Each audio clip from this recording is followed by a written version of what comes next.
شب برأت دا شپه یعنی 15 د شعبان هغه کومه خاص شپه چې ده نو هغه نن شپه ده او اوس چې کومه دغه ویډیو تاسو ګورئ په دغه ساعت باندې دا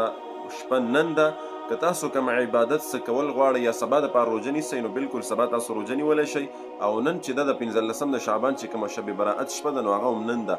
ډېرو زیاتو ملګرو ما سره رابطې وکړې په میسیجونو باندې په کالز وغیره باندې چې قاري صاحب دا شپه کله ده او مونږ روژه کله ونیسو عبادت څه ټایم وکړو. نو لحاظه پرون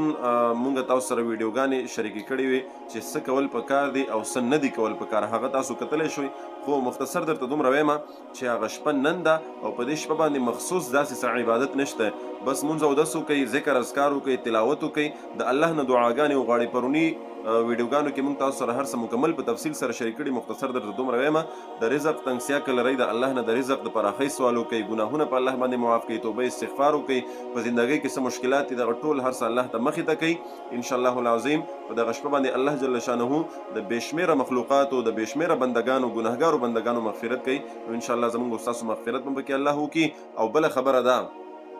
چې کم 15 کسان دي چې د هغې مغفرت پکې الله نه کوي نو په دې نن شپه باندې د هغې کارونو نه د هغې څیزونو نه ځان وساتئ او توبه وباسئ په سچه باندې. انشاءالله العظیم هغه به هم تاسو